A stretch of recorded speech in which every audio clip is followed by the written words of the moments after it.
All right, good afternoon, everybody. If I could ask members of the committee to please take their seat. It is Wednesday, April 2nd at 3 p.m. We have a full agenda, so I would like to get started as quickly as possible. We have a number of external guests joining us today. So I will call the meeting to order. Do we have any public comment, Taylor? No? All right, no public comment. Any changes to the agenda by members of the committee?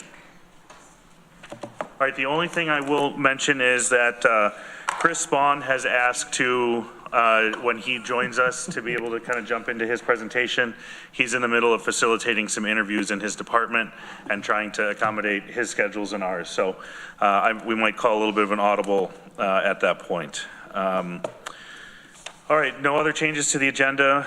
We have minutes approval for March 5th, 2025. If I could have a motion by Deb, seconded by Ann. We all are here present, so all those in favor? All right, those pass unanimously. We have advisory board appointments. Next on the agenda, report discussion. Let me just pull up my note here. For the Strategic Tourism Planning Board, we have Mike Sigler, Legislator Liaison. Term expires December 31st, 2025. Just to remind everybody, if we need to go into an executive session to talk about Mr. Sigler's appointment, we can. Oh, we're happy to talk about him in front of him. Okay, good. If there's any questions, this Mike had served on this last year and has asked to continue, and a formality of our process, we need to make sure that this gets put in front of the committee. Okay, seeing no comment, all in favor? For myself. You can, yes. All right, that passes unanimously. Mike, thank you for your continued service there. Under the chair's report, now it brings us to our friends from Cornell University. Jennifer, I will turn it over to you. I know your colleagues are not strangers to us, but just for a chance for the public, if you want to take a turn and all introduce yourselves and jump right in, that'd be great. Sure. Thank you. And thanks for having us. Hi, I'm Jennifer Tavares. I am with Community Relations at Cornell University. We are here today to share our annual economic snapshot with your committee. It seems like a relevant topic, and I think of all the folks in our wide stakeholder base, this might be some of the most interested people in what we have to share that we can find. So we're glad that you're probably a captive audience. And really, I'm going to turn it over to my colleagues, and we can talk a little bit more deeply than just what's in the economic snapshot if there are particular questions. But Susan, do you want to introduce yourself? Sure. Hi, everyone. Susan Riley, also with the Office of Community Relations. And Kate. And I'm Kate Supron, and I'm also with the Office of Community Relations. Great. So yeah, just as a sort of introductory, briefly, before we get into the snapshot, we do have this information and some other resources for our office available on our website. So I just wanted to sort of point to that. This is a quick high-level snapshot of what our webpage looks like, but we would definitely encourage folks to, if you're looking for this information later or you're talking with someone and wondering where you can find the information, you can always find it here on our website. And I also just want to preface this with, you know, this is a snapshot, meaning it is really just a piece of the many ways in which there are relationships, partnerships, and impacts on the community, and a lot of really important shared work happening. And we're certainly one piece of helping tell that story. And this is just, these are going to be some, I think, really important indicators. But just know that we are looking forward to both hearing more from you and other stakeholders about the ways that we're working together and continuing to enhance the types of information that we share out and how we can expand on the story that you're going to hear today. So that's some of the work that we're doing in our office, among many other things. So I'll turn it over to Kate, who is the expert on the snapshot. Yeah, it's like my child. Except it's not skiing in Utah. It's not skiing in Utah, but it's still troublesome sometimes. So let's see. So just some nuts and bolts overview items. It says Local Economic Snapshot 2024. Ithaca campus. That means all of these numbers are from the Ithaca campus. They don't include Cornell Tech. They don't include Geneva. So the students and employees and payroll are just the Ithaca campus. The numbers on it generally come from Cornell's fiscal year. At the bottom, there's a footnote that explains that the exception to that is that the students and employees are both from the fall of 2024, and the 3 incubators at the bottom, Rev, Life Sciences, and Praxis, operate on the calendar year. So they are from the calendar year 2024, but otherwise the numbers are along Cornell's, tracked on Cornell's fiscal year, because that's how we track things. Students, employees, and payroll are all pretty straightforward. Sometimes you see higher estimates of employees. This does not include, this is full-time equivalents, and it does not include the graduate the graduate assistants. They're counted in as students rather than as direct employees. Our student numbers are expected over time to hold steady. We're not we don't have a projected increase in enrollment, so we're thinking that number will stay fairly steady. And I'll just run through some of these with a couple of notes and then stop and let you ask questions. The student spending number of $450 million, we calculate by looking at the number of students and where they live. So we take the undergraduates who are on campus, the undergraduates who are off campus, and the same for our graduate and professional students. And if they are off campus, we use the Cornell University estimate for the cost of attendance, which I'll say is conservative for what a student is paying to live in the community, but we take the official Cornell numbers for what it costs to live off campus for a student. So that's rent, there's an estimate for food, and for expenses, and we just multiply that out. So that's done for the graduate students, professional students, and undergrads who are off campus. About 52% of the students live off campus.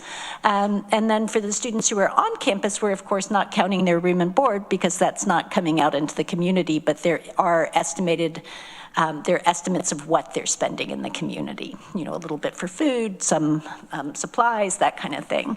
So that's just a raw calculation based on pretty low estimates. So if anything, I would say it's a conservative number. For those of you who are aficionados of the snapshot, you may have noticed that we changed the way we are reporting our visitors for this year. We really dug into the numbers. And we moved further back up the food chain. Our visitor spending number is based on the number of visitor overnights. And this year we decided to just report on the sheer number of overnights that we can calculate are generated by Cornell. Again, this is probably a low number because they are numbers that we're getting from units on campus. So I reach out to athletics and they tell me this is, the number of visitors we had for out of town, for games, for people coming to watch games. This is the percentage that were students. This is the percentage we estimate were non-local. And we then calculate out, 2 people per room, 1 night per hotel, per athletic event. So we go through and we have the visiting team numbers, and we get the numbers from athletics. We also get numbers from student and campus life that manages conference and event services and events like graduation and parents' weekend. So we get their numbers of the estimated number of attendees. From visitor relations, we get the number of people who book Cornell tours and the percentage that are non-local and calculate number of nights from that. And then we also work with data from alumni affairs and development on the events that they hold. So homecoming weekend, reunion, and so on. And then we, in each case, are calculating what percentage of the nights are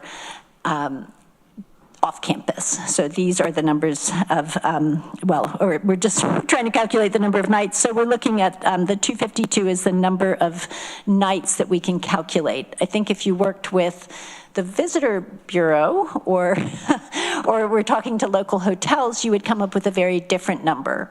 But so we're going to spend some time over the course of the next year seeing if there's a way to better track that than than we have been doing from the campus side. But again, it's a conservative number.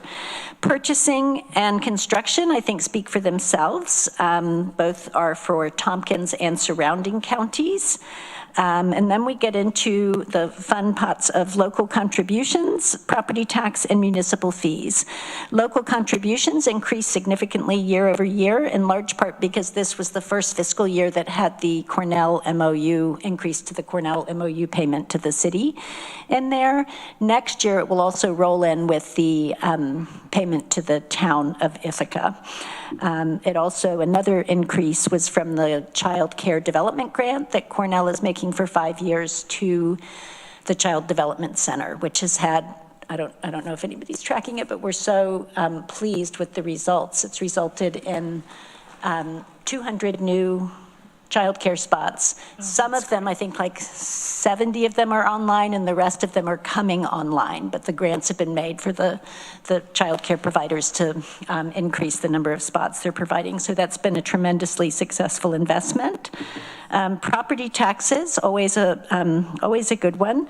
I've got it broken down here between school taxes and municipal taxes. We pay taxes, the large pools of taxes go to Ithaca City School District and the Lansing School District, but I think 2.1 million is Ithaca City School District and 1 million is the Lansing School District. And these are paid, rents paid or taxes paid on Cornell and Cornell related properties. So it includes, for instance, Maplewood, which is not operated by Cornell. The facility isn't owned by Cornell, but it's a land lease from Cornell. So it includes projects like that or properties like that where the taxes are paid on Cornell's behalf. So we do include those. Municipal fees, a hot topic that we've had lately with the county. Municipal fees are water, sewer, stormwater, are the big pots. And then we have other that includes the county waste fee, building permits, inspection fees for dorms. So, municipal fees. And of course, we all know that no entity is exempt from paying their fair share of municipal fees. So we are a full partner as a client in the sewer system and in the stormwater system and sidewalks, and in the county waste fee. So then we move down, the number for grants, the $423 million, is a little bit different. The rest of these are monies that are going out from Cornell into the community. This one I want to point out is a little distinct because it's money coming in, but this is money that Cornell is bringing into the local economy that then gets spent here. So this is not the total of Cornell's grants. This is the estimate from our research unit of what gets spent locally. So that's an incoming number. And then the bottom three are the incubators, including the top one is Rev, which is downtown and open to folks outside of the Cornell community.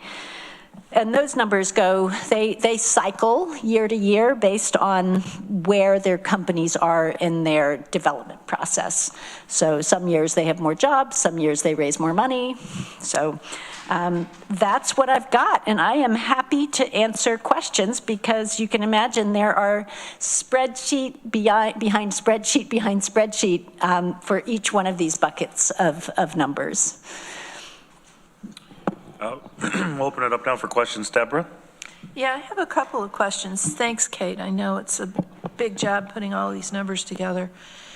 The last three items on this, the incubators. Yep. It says capital raised. Mm-hmm. How does that translate directly into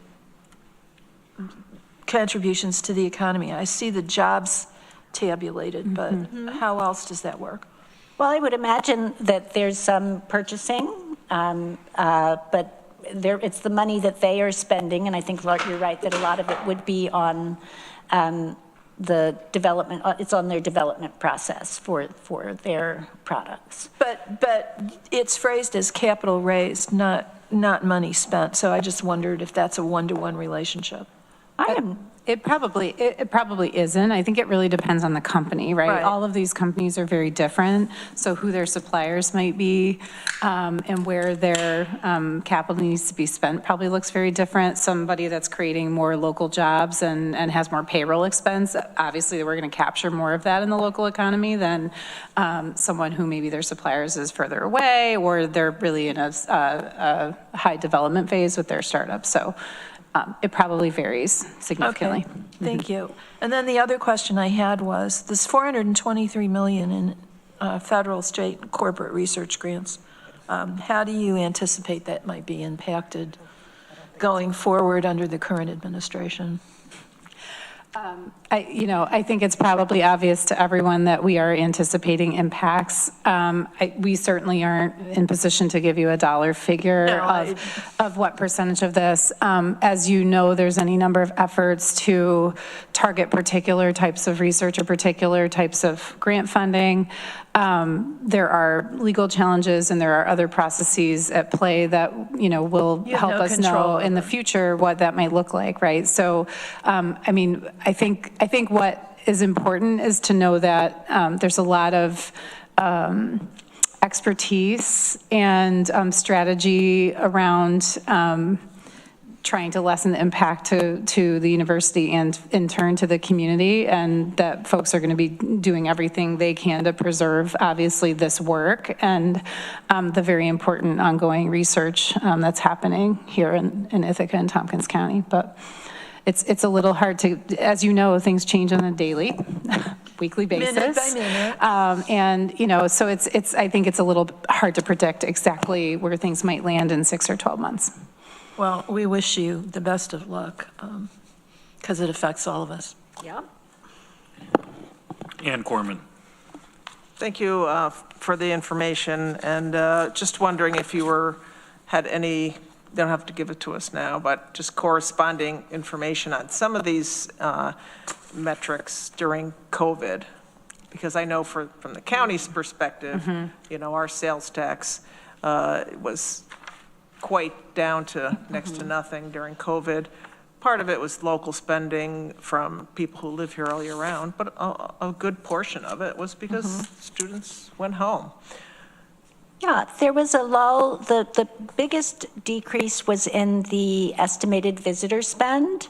In the first, if you looked at fiscal year 20, which is when the pandemic started, and so you had March through June, there was a 40% decrease in visitors just with the loss of commencement and reunion.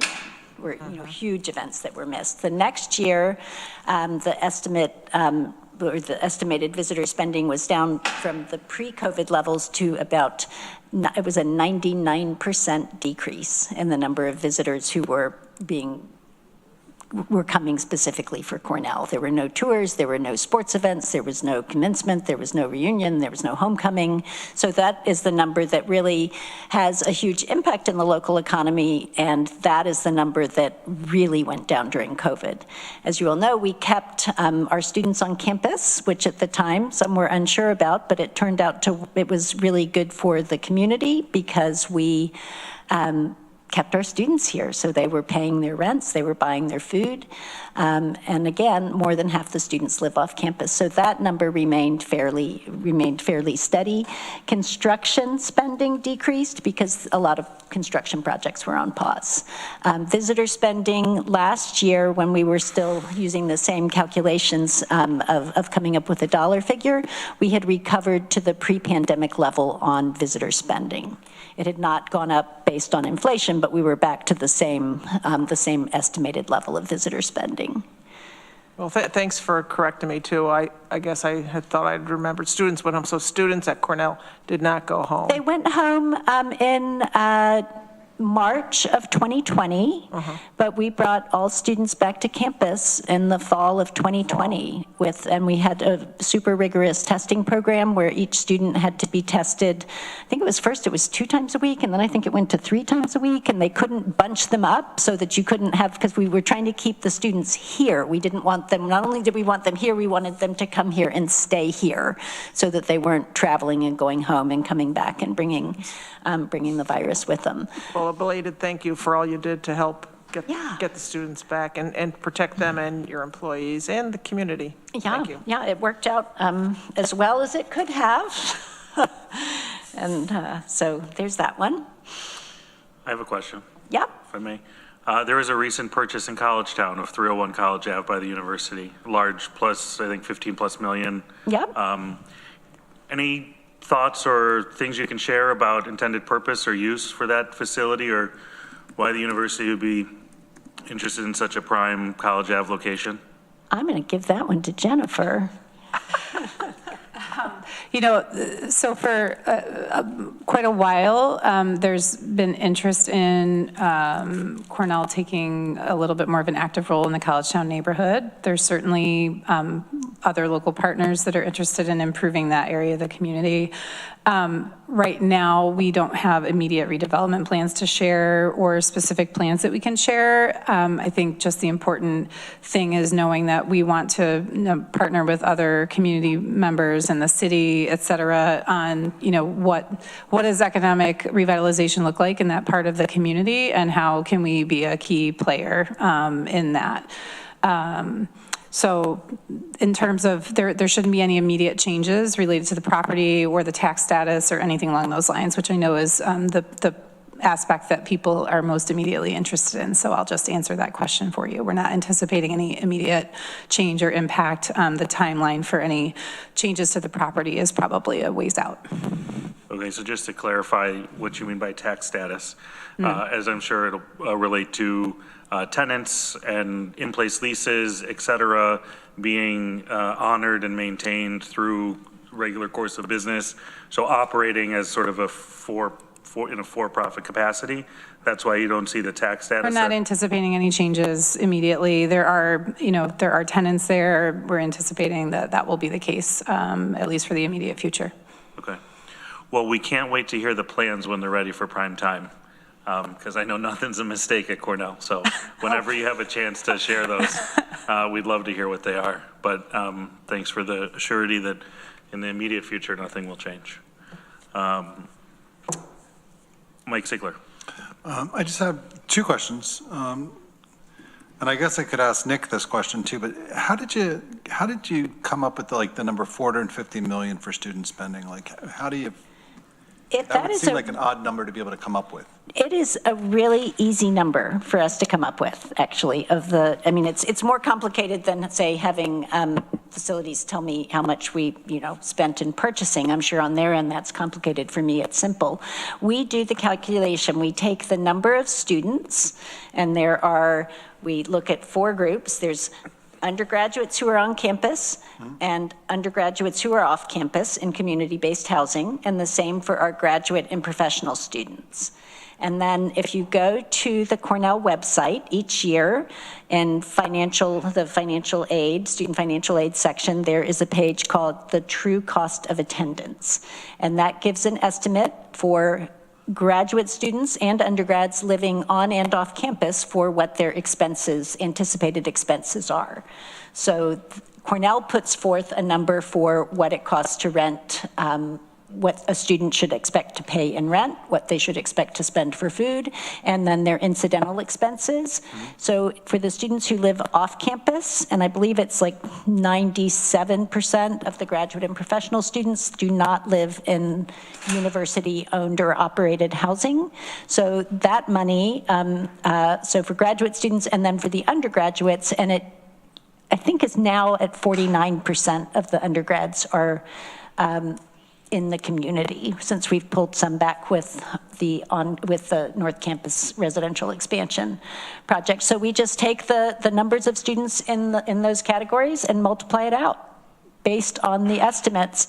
And they are estimates. I don't create them, I just use them, but I would say they're pretty conservative in terms of what they're, as a parent, you'd probably have some sticker shock between reading that page and actually paying for your kid to live and eat off campus in Ithaca.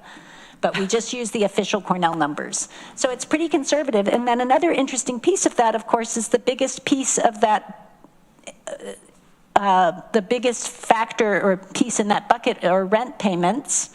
And we all know that landlords aren't paying their property taxes on rental units out of their own pocket, they're paying them out of rent. So a significant portion of that goes to the local municipalities and, the local taxing authorities, so the school district, the city, and then, or the local municipality and the county receive property tax payments out of that money through student rents. Right. And that does, when you try to break that down, it gets really complicated. I've tried. And you can come up with some estimates, but it's, if you talk to a landlord and say, what percentage of rent do you estimate is covers the property tax, and then come up with a lowball number for that, you can crunch out some numbers, but it's not particularly scientific. It's just an estimate. Goes up every year, too, so. Second question, these numbers here seem, I'm going to ask you what the county can do for you, because I'm looking at like REV, the Center of Life Sciences Ventures, and Cornell Praxis Center. I mean, we're looking at almost $20 million there total. It seems like there's a lot of room for growth there, and I just wanted to say, if the county is, those are things the county can actually probably help you with. And if there is something we're not doing, please let us know. Like that seems like something we can partner a lot on to make that happen. So I think, and this is obviously a committee that's interested in this, I think the opportunity for connection there is, several of us sit on the Ithaca Area Economic Development Board. There's a countywide economic development strategic plan in process. There have been conversations between some of the folks that lead some of these efforts and the consultants working on that plan. I think everybody is interested in how we can continue to support and grow and retain some percentage or increased percentages of some of the startups that are coming from these places, and whatever other economic opportunities we can capture as a community, right? So I think those conversations are happening regularly. There's a lot of information sharing that happens between folks with various areas of expertise on campus, and Tom Scriver and his team at the Center for Regional Economic Advancement, and the other folks who are working on advancing economic development priorities and strategies in the county. I think, I just, for our part, I think we look forward to continuing to be part of those conversations. And I think that anybody pursuing key strategies in those areas the county is going to be at the table. The county is one of the other stakeholders in those settings. And so maybe there will be something exciting that folks come up with that the county can collaborate on. I don't know, Mike. No, I think that there seems to be like we could really grow that. So. Not that it hasn't grown and a lot again, already. I think to Kate's point earlier, these numbers do change every year, and it's really dependent upon who's raising money for what cycles are they in their growth. Some years there's far more jobs because someone's, there's been a couple of success stories that we all know, like Rosie or GiveGab or Ursa, when they were really growing and adding a lot of jobs, so those numbers do fluctuate each year, and you're just getting that one moment in time figure in this report, so. And when a company graduates, if they stay here, that's a real win, but then a new company comes in. So these are the member companies at REV. So last year, for comparison, the capital raised by REV was 28.5 million, much higher, and 47 new jobs. So, you do see these dips and swings year to year as the companies move through their cycle. First they start small, then they get some money, then they hire a bunch of people. And then we hope they become a successful business and stay here. All right. Well, thank you. Yep. Well, I appreciate the time, and thank you for, sorry, did you? Oh, are we done? From a time standpoint, yes, but if you have a question, go ahead. Quickly, just wondering, do you have an estimate on the payroll number here? How much of that is spending in Tompkins County? It gets spent in Tompkins County. Yeah. So there is some spillover into surrounding counties for where people live. The numbers, numbers come out on different cycles, but it's I think last year it was around 72% of the employees live in Tompkins County. So we have about, I'd say, up to approximately a quarter of the employees live in surrounding counties. So that money does leave the, a good portion of that money leaves the county, but it does also boost the economy of the surrounding region. I guess I have one question do you have another question? It's a workforce housing question related. Since my involvement at Cornell, there seemed to have been some conversation dating back to mid-2000s around, investment in workforce housing, nothing really ever materialized. Pandemic, back burners, change in strategies, new administration, et cetera, a couple of times through. Any thoughts on how the university can play a greater role? Grateful for the involvement in the Community Housing Development Fund and the contribution there. But is there a role for the university to be playing in true staff housing that's helping achieve some of that missing middle, which oftentimes it's either truly affordable housing or professor and, G-band and above. So what opportunity or where do you see Cornell playing a role in helping achieve some of the housing goals that we have as shared partners in the community? I think that's an interesting question. As you know, we are, I think, one of the larger investors in the Community Housing Development Fund.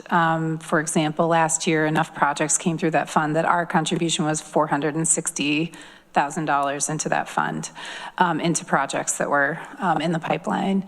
And we are hoping to continue that. I think one aspect of your question is a policy question. So to the extent that the partners in a fund like that are supporting tools like that are willing to expand some of those definitions and parameters, which I think has recently been in discussion. So, that's one way.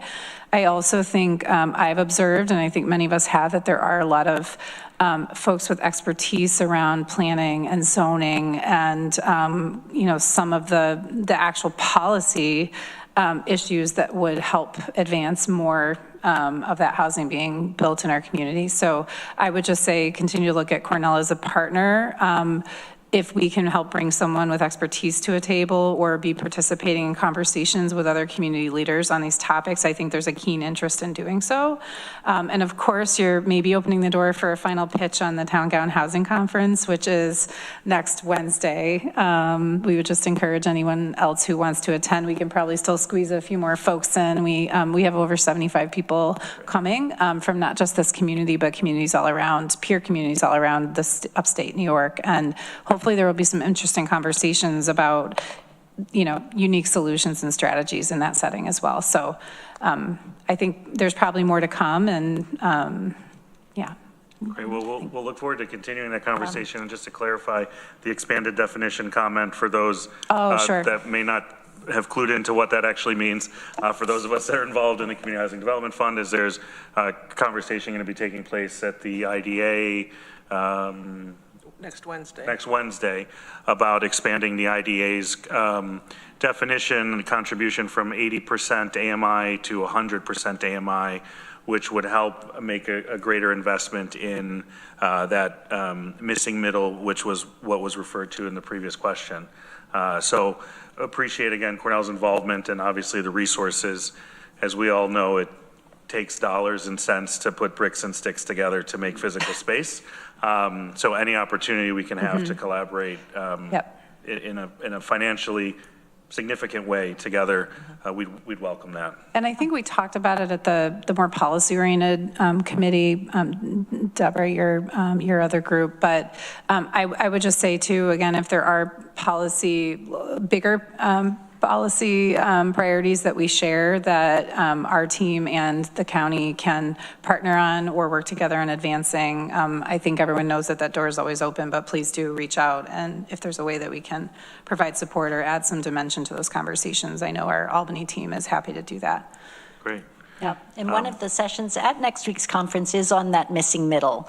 And when you were talking to housing experts around the state, or probably around the country, it is not unique to Ithaca it's the missing middle, because it's the hardest to build.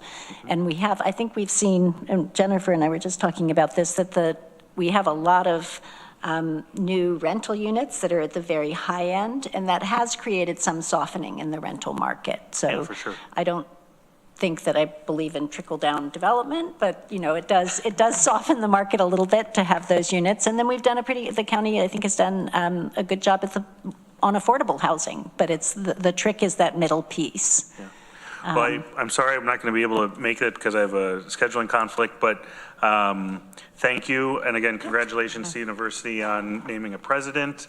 I know some stability during certain times is always helpful. You know, send just my personal congratulations to the team that made that possible. And thanks for coming in today. Thank you. Thanks. for having us. And I'll be there Wednesday, so. Great. Yeah, oh, thank you. excellent. Yeah, and I think hope- Shauna and Dan are also coming. Yeah, it's if I remember. 8:30 And to 2. Are you on there? So. Excellent. All right. Should have brought my If you can't make it registration for the whole list. time, we're still happy to have you stop by, so just reach out to one of us. We'll get you in. Great. Okay, yeah. Thanks. We now have with us Chris Spawn. I apologize. We're going to make a little bit of an audible. Chris historically has been at the end of our agendas and has sometimes ran out of time. So I did give a personal commitment that I would move him up on the agenda for his brief presentation. Chris, you're on. All right, thank you. Let me share my screen here. Okay. All right, so I'll be out the door by 3:52 because I have an interview with somebody at 4 o'clock. So I will be quick. Okay, so Tompkins County Workforce Development. I'm just here to give a few reports on a few varying things. But first off, I want to thank Travis Brooks for hosting a Direct to Work / Tompkins Build info session at GIAC. There was a noon session and then one at night. So appreciate your flexibility and getting that together, and Lonnie and everything. It was great. Jamie from Tompkins Weekly was also there, so she was able to experience the program. So first off, federal funding. I just want to give some updates on what's going on with federal funding. We do receive money from the federal government for our programs. Much of that money also goes to our salaries and on other services that we have over there at the Career Center. So basically, the Education and Workforce Committee, that's a committee responsible for overseeing WIOA, which is the workforce legislation that exists, that makes us exist. The chairperson showed support for this legislation, and then the DOL secretary just got appointed, Lori Chavez de Ramir. She also stated her support of WIOA during her confirmation hearing also. Along with that, workforce legislation in general has received widespread support across both sides of the aisle. Our workforce association, NIATEP, has lobbyists down in DC, and we're also talking with other workforce areas, associations, and Republican, Democrat, Independent. They all support funding for training, getting people on the right track. When you think of workforce, some of the controversy that is there would have to do with affirmative action, DEI policies. When looking at the Department of Labor, that's something that is being focused on. And this is just what we're hearing from the ground level in DC and through different congressional committees and staffers. Here's just a timeline of what has recently happened. So March 5th, that subcommittee on higher ed and workforce development held their first hearing. And then about a week later, the new secretary was officially sworn in. And then what I just said in the previous slide, the chairman sent a letter to the secretary showing support for workforce legislation and getting that moving. So it is definitely on the agenda. The current DOL secretary, she had a lot of support from labor.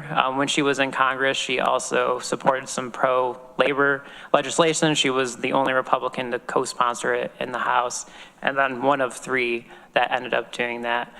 So in the past, like, she has also been pro-worker and things like that. So that's all I know related to federal legislation. I will provide more updates as stuff moves on, but that's really where we're sitting at related to that. We've been working closely with county admin about all the stuff that's going on.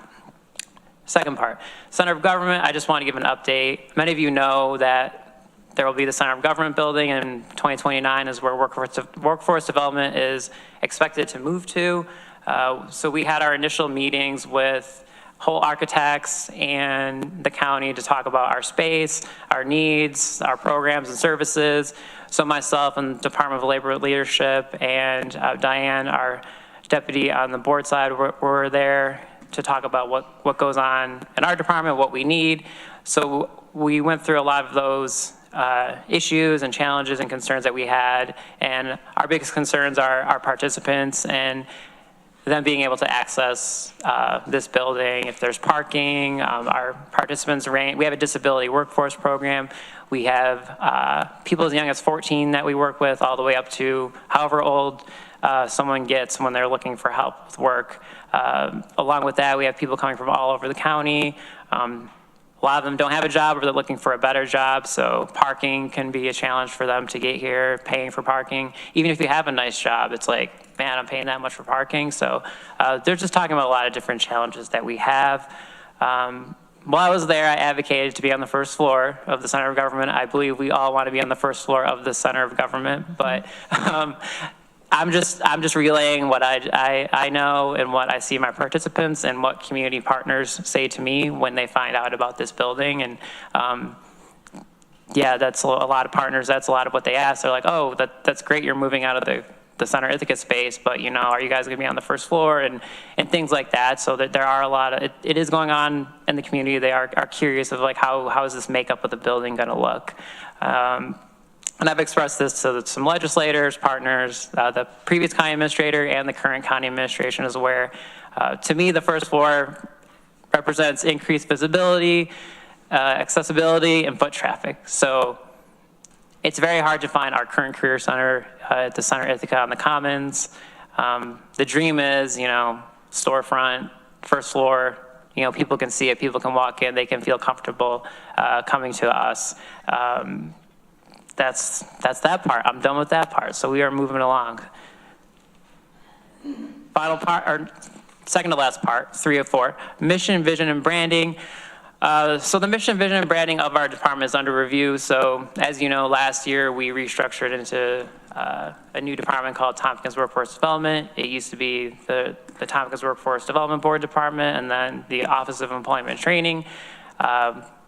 During the past year, we've appointed a deputy director that oversees the Career Center operations and then a deputy director that works with me on the board side, my old job when I first started here.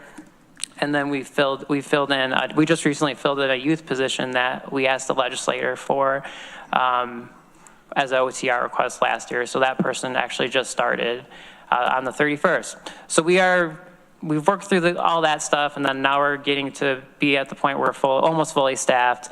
And now I'm thinking about, I've always thought about this, but the mission, vision, and branding of our department. So currently, we have the Statue of Liberty logo, Tompkins Workforce New York, and then we have the Tompkins Workforce Development Board. So the Workforce Development Board ultimately oversees all of our work, the funds that are coming in. That's who we ultimately collaborate with, along with y'all also. So right now, these logos are being thrown out in the community. So you probably are most familiar with the Workforce New York logo. That's what's at our Career Center right now. Basically, 10 to 20 years ago, workforce board areas had the choice to use this logo or come up with their own. So it was decided that we were going to go with the Tompkins Workforce New York Statue of Liberty person. So we do have the ability to review that logo and change it. Ultimately, the Workforce Development Board would have to approve that process. And then there's still the Workforce Development Board logo that we have too. So from feedback from the community and some board members, it does seem like we should explore visiting this logo. So internally, we're having discussions at the board level about the logo. And then also, we will be reaching out to the community and partners also for their feedback, because ultimately, this is about the community, our branding. It should have like full input from everybody. It shouldn't just be done by a board and then that's kind of it. So that's something we'll be working on in the future as we have these discussions. So as an example, these are sample logos from other Workforce Development Board areas. So the one on the left is Westchester Putnam, and they have the very similar logo. So Westchester Putnam Workforce Board, and then the Career Center Network. They have the general New York State outline that you see there. That's what they do. That's one path that we could do. And then another path would be have something like Rockland does. So you have the Workforce Development Board they're like ultimately overseeing everything, and then below it is the Career Center. So they are very similar, but they're not the same thing. But you could tell that they are kind of together. If you look at our two logos that we have now, there's not really any connection in general between the Workforce Board logo and then Statue of Liberty. And some people don't know that that's supposed to be a waterfall in the Workforce Development Board. I've been told a loaf of bread. I don't know what Deborah's thinking. Yeah, so we'll keep it at that. So, Chris, when you figure that out, let us know. Yeah, that's where we're at. So I think it's very important to address that part, really. And ultimately, we need to have a Workforce Development Board logo. Like, we can't just not have one. So as you can see, these are respected areas throughout the state, and this is how they did it. But right now, I don't think we should continue on with these two separate things. And ultimately, I want our logo to be identifiable. It speaks to our identity. It speaks to what we're doing. It's just something that people can see, and they're like, okay, that's Tompkins Workforce. And within all this branding, we're also trying to rein in the language that people use.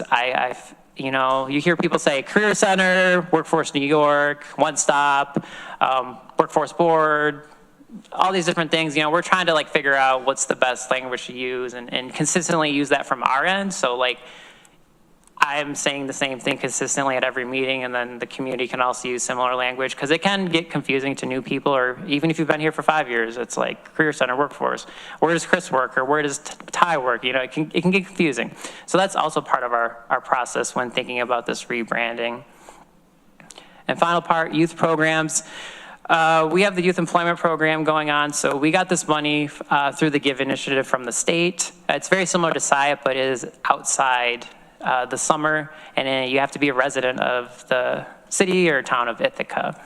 This launched this year, and currently we have 23 youth who are in the program. So we have some folks at the Green Star Village at Ithaca, the Community Music School near the Commons. So we were going to also partner with Ithaca Youth Bureau, because we do that with them for summer youth employment, but they didn't have the capacity to do it because they didn't have the extra staff. And then it was funding that came to be really quick. So, but they are going to partner with us next year if the money still exists for the GIVE initiative. So we will be continuing to do that with them if we have the money next year. Those are my updates that I just want to give to you. Okay. Any brief questions for Chris and his team? Deborah? Yeah, just one quick question. Why is this youth employment program limited to city and town of Ithaca youth? I mean, we have youth all over the county that need jobs. Yeah, so the money comes from the gun violence GIVE initiative. So that money is typically meant for people with the youth in our city of Ithaca, town of Ithaca. It's similar to what Tompkins County probation guidelines they go by. So we went by those guidelines. Is that something that Workforce Development Board decided on, or was it something that was dictated by the grant program?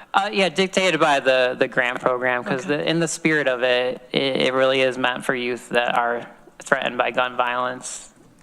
And that's really those who are living in this area, Ithaca, city and town. I have been exploring different ways of hey, if the opportunity comes up, can they do the program? So for example, we do have a couple of youth who go to New Roots, but they're not a resident of here. The state granted me permission to fund them for a job experience since they were part of the county.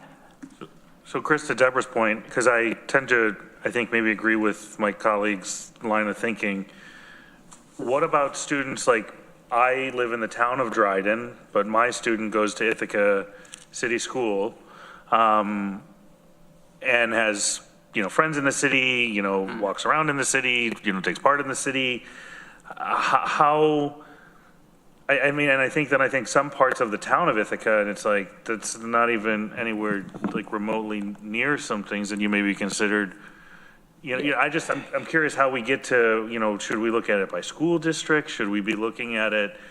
I understand why for the GIVE grant, there's maybe a focused area, but I feel like youth in certain areas, maybe it should be expanded. And I see Travis has his hand up. So I don't know, Travis, if it's along this line as well? It is, and I think that there's funding that comes in for employment programs that are specific to all types of different kids through all different types of grants. And one of the things that I've appreciated with YERT, for example, is that you have a bunch of people who get together that do programming, especially like over the summer, and you figure out how to take young people and get them all jobs based on where the money comes from. So if there's a kid who lives in Lansing, for example, but there's not a program to fund them, you kind of say, okay, well, what if we put this kid from the city in this program, and then that frees up this chunk of money for this kid to get employed in this program. And there's a lot of that happens.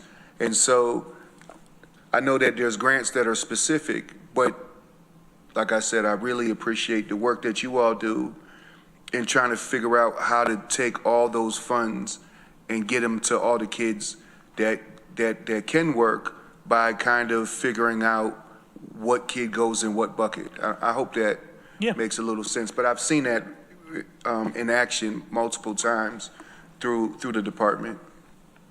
Thank you. Appreciate your comments. I just think that we should be trying to spread the wealth as broadly as we can, because youth everywhere are under threat. They're suffering the long-term effects of the pandemic, and they all need jobs. So Chris, I think maybe a takeaway, if there's opportunity to seek other grants, or if you need support from us as a legislature to expand this type of programming outside of, a targeted area, it sounds like at least myself, Travis, and Legislator Dawson, for now, would be supportive of assisting in any way we can, and I'm sure others. But they do. Yeah, appreciate this it. is what I was trying to say. Yeah, no, I'm sure. Okay. I'm sure there are, Okay. right? But I think when we talk about this, is just recognizing, and maybe we come back at some point and talk about all the different sort of buckets available under youth employment programming, and maybe we can follow that up as sort of the next learning opportunity for us in the committee. Mm-hmm. Yeah, that's good. And I'm going to do my best to try to juggle that and squeeze kids in where I definitely can. Right. And yeah, we're definitely going to be sending some letters to the state then. So we'll work on that. They usually do listen because they understand each area is pretty unique, but you got to speak up in the first place to even be heard. So thank you. I appreciate the support. Yeah, thanks, Chris. We appreciate your time. Good luck with the interviews. Thank you. 2 more minutes. Yeah, I can make up the time by running. The committee agenda does not, so thank you again for your time, Chris. Of course, any quick county administrator updates? I don't have a lot today. I'll give the space for us to move to the next topic with the city, and then I'll be able to chime in on a few things we are working together on. Great. And I see Liddy Barger from the Continuum of Care also is on. Hi, Liddy. Any quick updates or anything from your end on homeless and housing, as we just hold space for you monthly?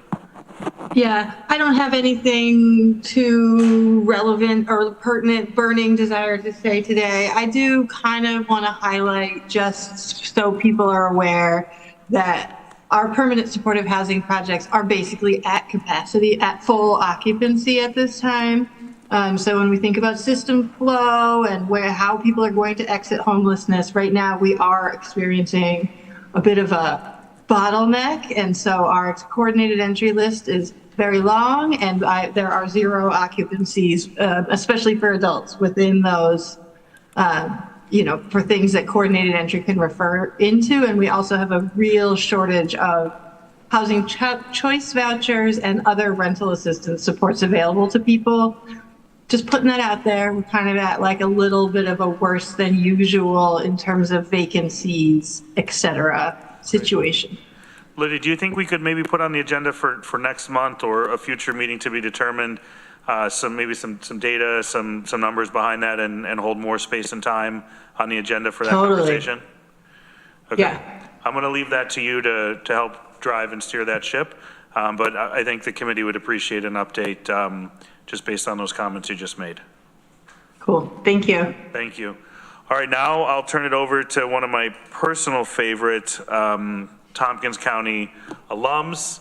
We're going to use that, like we're some prestigious law firm or something. I somehow knew that was coming. But Dominic Recchio in his, I guess it's still kind of new, maybe, right? It is. As Deputy City Manager. And Dominic, it's good to have you back. Thanks. We've missed you. I've missed you all too. But survived in your absence. Most of y'all. Well, sure, thanks. And I guess I'll turn it over to you now for your presentation. Thank you. I'm glad to be here. And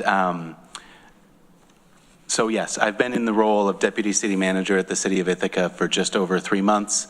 A major focus of my time in that role so far has been working on the city's policy and planning as it relates to responding to unsheltered homelessness. And that's the presentation that I'm going to share today. We've got a lot of slides and not a lot of time, so bear with me if I click through a few slides faster than I normally would. I did give a very in-depth presentation to Common Council, and you can watch the entire recording there. You may have questions as I go along. Feel free to interrupt me with them. I think that's probably best conversationally. So this is a version of the report I gave to Common Council and some other groups in the area, and it is slightly updated from the version that you have in your packet, so I do apologize for that, but I had some new pieces. This is just an overview of what I'm going to be sharing. I did want to start with some appreciation. I'm going to focus only on the first batch for now because of time. The city has been really fortunate to have outreach workers from OAR, Second Wind Cottages, and REACH supporting its efforts far before my time under the purview of the city manager sort of working on encampment response. So I think any presentation like this is supported in many ways by the data and work of those groups in particular. The other names on this list are other folks who've been contributed greatly to the work that the city has completed thus far. So this is a background and timeline. Many of you are very intimately familiar with the work that's happened at the city level as it relates to unsanctioned encampments. So in 2022 and 2023, there was an initial working group on the topic leading to the adoption of a policy at the city level. It's probably the most functionally important piece of this is the city's policy as it relates to responding to unsheltered homelessness encampments. That really went into effect in 2024. I'll show some data to you in a moment of how many encampments were responded to that year. Along with that policy going into effect was that collaboration with those outreach work groups and other sort of city departments. The city has recently added capacity, including my role and a part-time encampment response coordinator who has done an excellent job since beginning in the role. And the work I'm presenting to you today is from the advisory committee to review the policy. And we're getting closer and closer to implementing recommendations. The next two steps on this timeline are that the next draft of the report at the city level goes to Common Council for their April 16th meeting. And they will be hopefully voting on the ultimate recommendations that come forward at their first meeting in May. I think that's May 6th. So some background on that policy implementation. It essentially resulted in a response protocol for when encampment sites pop up in the city of Ithaca on city-owned land. They're sort of actively managed land. I may mention that in this presentation, and that's something like the waterfront trail or a sidewalk, something that has active daily city use. Lightly managed land, that's actually what these pictures are of, is an area behind Lowe's that's on city-owned land. That lightly managed area is not something that has daily active city use, but can be addressed by asking people to relocate or cleaning up campsites. And then there is what's colloquially referred to as the non-enforcement zone, but is really the area that the city is temporarily allowing camping. And I'll show you a map of that in a moment. But those are the three areas that are delineated in how we respond to an encampment site when it pops up. Something that I've learned after meeting with many of the outreach workers, IPD, and really in understanding information from people who've been experiencing unsheltered homelessness in our community, is that this has offered an opportunity to engage with the people who are camping rather than a previous approach of just ignoring it. And the engagement is a really good approach that seems to have worked very well for us so far.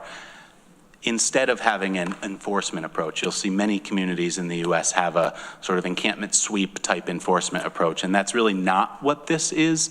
And so, for example, at the bottom, I showed that there was really one IPD ticket issued to an unsanctioned encampment site in 2024. That doesn't mean it was all sunshine and rainbows, excellent, every time, but there's generally a really great strategy of engaging with people who are living outside and using encampment sites. Just to show the pictures real quick, because I think it's relevant to the county, this is the Behind Lowe's area. The little orange sign that you can see there is what is posted when we ask campers to relocate. Outreach workers communicate with the campers and say, hey, we're not allowing you to be on this area right now. The city's going to clean it up, or, depends on if it's actively lightly managed, et cetera. So there was a significant amount of debris behind that area behind Lowe's. It was really an unhealthy environment for people to be in. We found that one or two people were sort of using the site during the day, but there wasn't sleeping overnight back there, and there was a fire in early February, so we felt that it was time to alert anyone who was using the area and clean it up. 170 tons of debris were removed from that area, I believe that's the number, sorry. And sent to the Tompkins County Recycling Center, and Leo and his team were great partners on that. So I mentioned that non-enforcement zone, that temporary non-enforcement zone. This is a map of that area. This is included in the policy. This is the area directly behind Walmart, sometimes referred to as Southwest or Southwest Park. In the report, the full report, there's really detailed information about it, but the green area you see there is about 28 acres.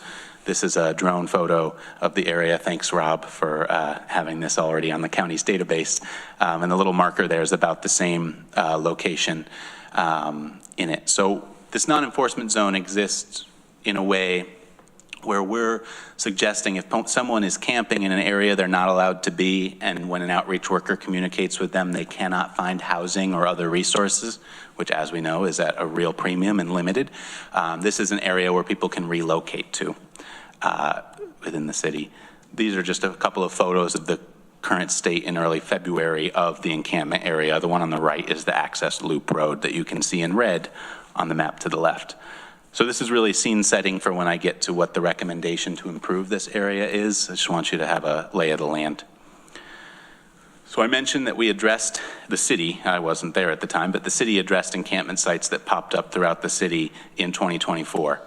This map shows the 20 encampment sites that did arise, used by around 25 people, responded to under the protocol. So you can see there's clusters, maybe a little strong of a word, but you can see there are some that pop up on the left or on the west end of the city and in the downtown area.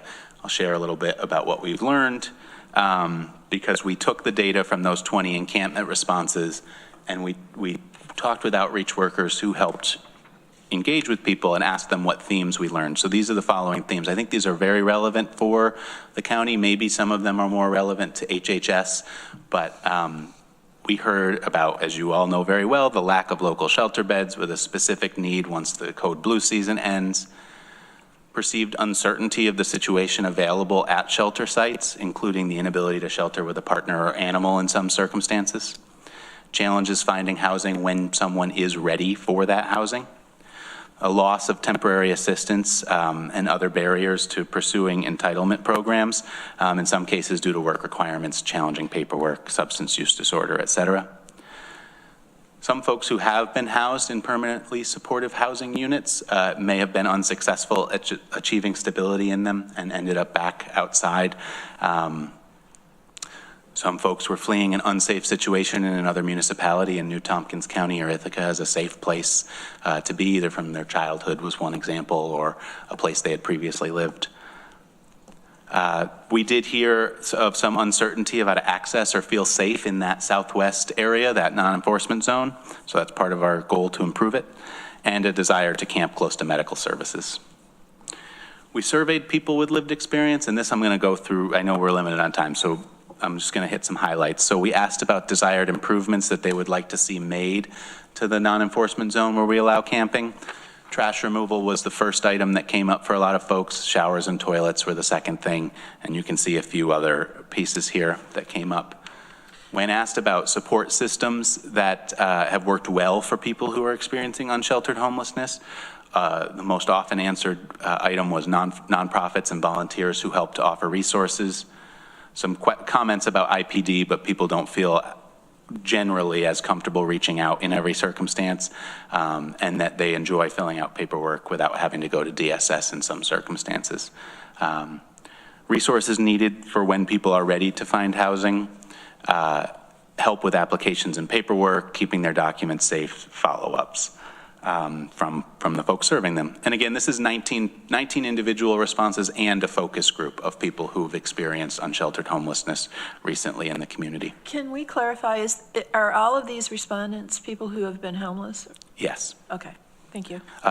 The specific outreach to receive these responses was done by our outreach workers, and Reach and Second Wind Cottages specifically engaged with individuals who were homeless at one point or are currently. So when asked what should the city know as we do this work, folks shared that encampments are their home, change is difficult, asking to treat people with dignity and respect, and to be trauma informed. When it comes to challenges that people are experiencing living outside, a lot of health issues and exhaustion, and this is also something we hear from the outreach workers and other staff who serve people who are sleeping outside. A genuine emotional burden that people feel either by being stigmatized or just by the nature of being in that environment. Some folks also talked about a sense of freedom that they have outside, whereas they may not have that same sense of freedom in a housed environment. And when asked about preferred approach when it comes to our policy, folks generally supported more outreach work over direct police engagement, respect and consistent communication, and some general time and patience for understanding. We also surveyed the continuum of care, and I won't read this in detail. A lot of it confirmed what we already knew to be true or felt was true, so I can return there if folks have questions on it, but I think that was important that we surveyed the continuum of care group. So this gets into what recommended edits the advisory committee is going to be making to Common Council, and has already made, at least in draft form. So we've added new data to the updated statement of problem, the continuum of care, and many thanks to Liddy, who we heard from before, for making sure that we have accurate, relevant, timely data related to the issue of unsheltered homelessness. The committee's interested in getting our policy from sort of principles to more intents and purposes, making things more action-oriented, talking about homelessness not being stigmatized, and not infringing on campers' rights to get other services. So, for example, if someone is housed in a temporary shelter, they may not have the ability to get benefits through a certain program, those types of things. We won't want to infringe on that. Policy calls out temporary camping areas and how the city makes those available. So the policy recommendation now is retaining that non-enforcement zone that I described earlier, adding addressing inside of the non-enforcement zone so that if 911 response knows more clearly where someone is when services are called for, police, fire, or EMS. And I can go over that in more detail if needed. Increasing access points and roads and fire safety. So these are things that are actively being added into the policy. The policy called for adding supportive facilities within the non-enforcement zone or the temporary area, but the edits, I think we'd like to have the possibility of adding it near the non-enforcement zone. It's very hard to put a facility in the southwest area. There's very little access to water, electricity, et cetera, but there may be some opportunities nearby for us to, for example, rent a space and offer some of those facilities. And then the response protocol is really flexible, so there's not a lot of edits that are proposed to that. That's that active lightly and non-enforcement piece. So there's two recommendations in addition to the policy that are coming forward, and this is really on the use of city funds to help address the issue on a short-term basis. And a lot of this, presenting to the county, I think it's important to mention that a lot of this is predicated on an emergency shelter being constructed in the community as the county has described, because right now there's limited places for people to go, and I think the city is interested in helping to alleviate the issue and providing some places for people to go that are safer and healthier, but in anticipation of a shelter facility being available to people who need it in the future. So just keeping that in mind. The first recommendation is to open and operate a navigation hub facility near Southwest Park. And I see this as a space to support transitions to and from the non-enforcement zone. So if someone is at a encampment that is not allowed to be on the waterfront trail, for example, and they're asked to move and they can't find housing, having a navigation hub for them to go as an intermediary place before they are sort of asked to use the camping area outside. And if someone's in the non-enforcement zone and ready to seek housing and resources, having a safe, comfortable place for people to go to do that. And then making infrastructure and livability improvements in Southwest area. So this would include really promoting public health and safety. So we've heard a lot about lights and trash removal, even bathrooms, but bathrooms, as everybody here likely knows, is very complicated as it comes to this area. So supporting people's needs at a higher level within the park area. And I have a couple of lists here that I'm just going to kind of skip over because they're in your documentation with what items or changes would be made to those two, within those two recommendations. But these two things working together, I think, can really make for a safer and healthier environment for people that is sort of bringing services closer to where people are.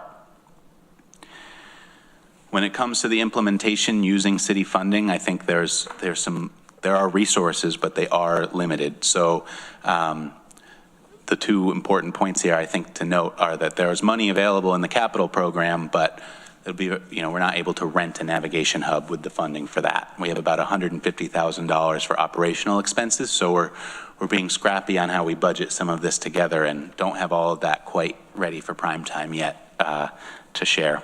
But it is very clearly identified that we need to maximize partnerships in existing programs.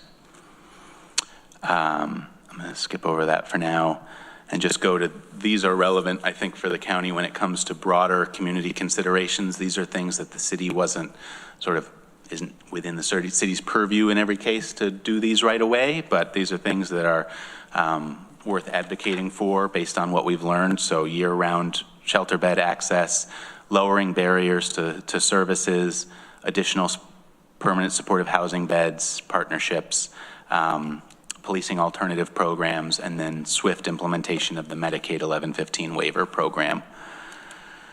So these are a few recent updates since I presented this to Common Council. There's been an added focus on fire prevention. We've done some initial analysis on calls for police, fire, and EMS service. Clarifying further that this is really a temporary pilot program as things like the county's shelter development proceed, that may impact how and what we do.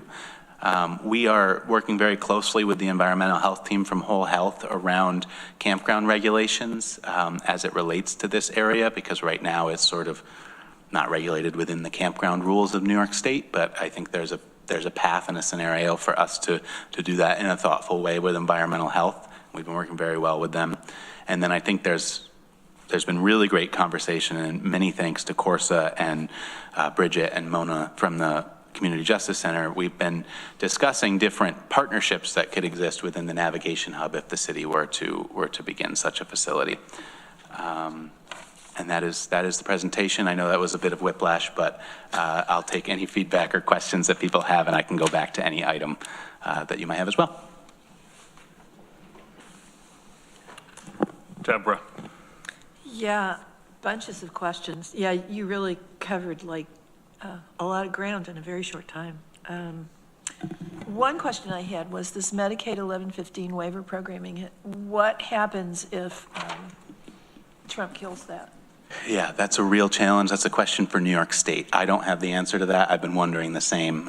For folks who don't know, that would give funding for social care needs, like it could provide someone funding through Medicaid for their housing, down payment, medical services, et cetera. I see Liddy popped back on, but she's maybe more, the Human Services Coalition is much more integrated into that, but it does keep me up at night that it may be pulled, because it's a huge opportunity. Just one of the things that keeps us all up at night. And I guess one of my other questions, it's more of an observation. You talk about this navigation hub being near but not in that camping area. Have you thought about how problematic it might be to rent or purchase a space in that area where there are so many businesses who will likely not be welcoming to a navigation hub? Yes, we have thought about that and are in some real estate conversations just around the type of neighbor relations that folks with more experience in that type of field would have than I do. But yeah, it's definitely on our mind. Being a good neighbor would be a big goal of ours. I don't have any further sort of answers at this time. I suspect that's going to be one of your biggest challenges. I think you're right. Yeah. Thank you. Travis Brooks. Don, thanks for the presentation. Of course, this might be a question for you, and it might be an unfair one because you certainly weren't here last summer. But in August of 2024, there were RFPs went out from the county for a co-blue shelter operator and for a hub, a navigation hub, a warming center to be created. There was one application for the warming center, which they were going to have be a hub. And it was rejected. So my guess is the funds never got spent. So I was wondering if those funds still exist and if there was an opportunity there for the county and city and the provider to partner to help create this navigation hub. There could be an RFP. The RFP probably still exists that talks about what the plans were. But that money never got spent on a navigation hub or a warming center. So I'm wondering if that's still, did the money just disappear? Is it still out there? Can it be accessed? As Dominic said, we've been working on this project and we are looking at areas that the county and the city can collaborate on this. So that's part of the planning process. This, for me, is the path towards the shelter transition.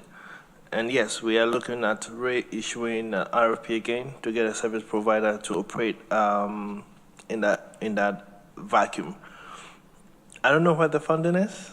I don't know how the funding was designed last year, and I'll look into it and give the committee a feedback on that. So I will follow that up. Thank you. I hate to be that person, but the longer I spend in a role at the county, I have some questions that sometimes put me in the role to be that person. You made a comment about campgrounds, yes, which it essentially sounds like you're setting up. One of the things that I've been a strong advocate for since the beginning on the legislature was we shouldn't ask industry or private sector to do things that municipalities and government aren't willing to do themselves. So I think it's really important when we do certain things that we try to do it to the letter in which we're asking others to do. And I appreciate the fact that you're having the conversations with Whole Health, but when I hear things like addressing and clearing sites and doing those things, which are great, and I appreciate that from the homeless response standpoint, but how are we balancing that with our obligation at a county level to make sure that we're not saying that this campground for, and I'm going to say something for dramatic effect, but I don't mean it, for a certain segment of people is different than if we have a campground for these other types of people or for a different segment of residents. How do we balance that, or how do we communicate why we wouldn't be setting up an official campground? So I have a couple of answers to that. The first thing is people who are living outdoors in the non-enforcement zone or this area have fallen through a lot of cracks in society. So this is a very high needs population that has frankly in many cases not been well served by the other systems in our society. So I think that's an important piece to lay as the groundwork. The second layer is the campground regulations that come from New York State and are managed by environmental health are resource intensive in some ways. And so, yeah, the city has not dug in to sort of do all of the things that would be required with that. But in our intention in this new planning process is to do it closer to the letter and create a space that is healthier and safer for the people who do live there.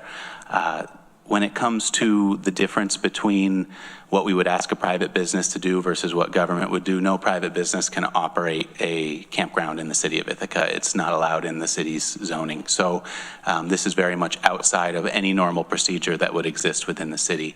When it comes to the campground regulations, there is also some flexibility within variances and waivers as long as those measures related to public health are taken into account in a similar form or fashion. So I think when we think about the navigation hub, in some ways that is the city's investment into something that can, if we can't run water to the areas that we would need to for sites within a campground, we would have the hours for that available at the navigation hub that would fill in that gap. So in some ways, I know that's maybe not a direct answer to how it would look different, but that's the total picture that we're looking at. Yeah, no, I just think it's important to talk about, and I realize that there's probably not a box that we could neatly package it in, because sometimes this stuff gets a little messy, and we don't factor things when we write New York State code for encampment issues, 50 years later. But the other question I have is, are there wetlands there that are being occupied? Are they designated wetlands, or are they just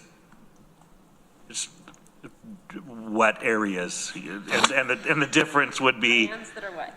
No, but you understand. I'm capital W wetlands, properly defined wetlands. And the third part of my question is: has the city explored the use of septic? Obviously, the city is pretty prone to sewer because you have it, but in the rest of the county and world where we don't have sewers, we have septic. So, is there thought about putting septic facilities, leach field, et cetera, in an area like this? Awfully close to the inlet for a septic. Well, there's ways to do raised sand beds and other things, because you look at most of Lansing and some of those other places along the lake that don't have sewer. Holding tanks is another thing that can be pumped out regularly. We've had some of those conversations with environmental health, and as has been reported in the past, I think there have been issues with setups like portable toilets that have been added to this area with debris or needles or other challenges that just present, when it comes to some of those systems, they're not designed for the type of scenarios that we would have in this area. So I think we're leaning on some of the public health officials to help us understand deeper what types of toilet access we can make to the area that fits within the need and opportunities in the campground regulations. I share this map again for the wetlands question. It's a very good question, and it is a limiting factor in some ways for what we are doing. You can see the blue areas in that map. Those are what are described on this map as wetlands, and that was something that the city produced as part of this.